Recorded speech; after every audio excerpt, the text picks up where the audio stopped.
राधे राधे दोस्तों, हरे कृष्णा। रामा एकादशी की आपको ढेर सारी शुभकामनाएं। तो रामा एकादशी की कहानी है।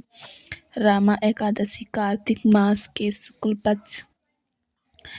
पक्ष एकादशी को रामा एकादशी कहा जाता है। इस दिन को भगवान विष्णु पूजा करने और व्रत रखने में मनुष्यों की सभी पाप नष्ट हो जाते हैं और उसे मोक्ष की प्राप्ति होती है। यह एकादशी अत्यंत पुण्यदायक मानी जाती है। रामा एकादशी की अब कथा आप सब सुनिए। प्राचीन समय की बात है। बहुत समय पहले मचकोट नामक नगर में एक मुचुकुंद नामक एक राज्य करता था। राजा बड़ा ही धर्मात्म, अन्यायप्रिय और विष्णु भक्त था। उसके घर में चंपकवती नामक एक सुंदरी और गुणवान कन्या थी। एक दिन वह कन्या बगीचे में अपने सखियों के साथ क्रीड़ा खेल रही थी। तभी वहाँ एक गंधर्व कुंवर आया जिसका नाम माल्यवान था।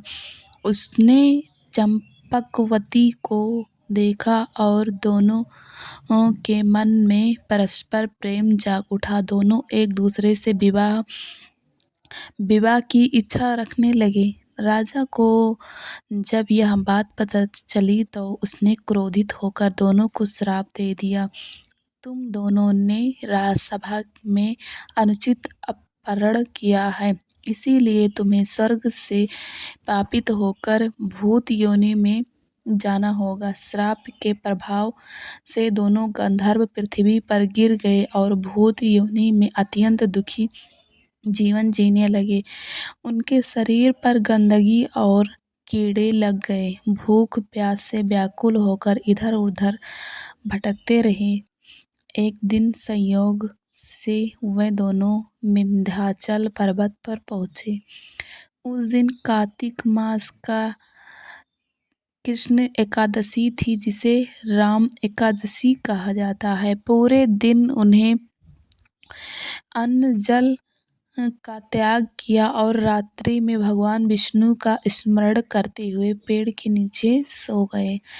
यह सब राम एकादशी व्रत का फल था कि अगले दिन जब सूर्य उदय हुआ तो दोनों के भूत शरीर समाप्त हो गए और वे पुनः अपने दिव्य गंधर्व के रूप में आ गए। देवदूत उन्हें लेकर भगवान श्री कृष्ण ने युधिष्ठिर से कहा, हे धर्मराज, यह राम एकादशी अत्यंत चरित्र और पवित्र है।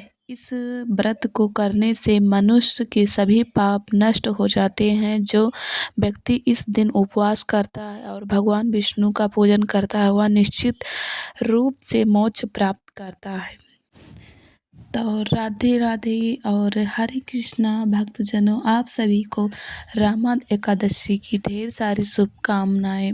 और हम यह एकादशी व्रत 17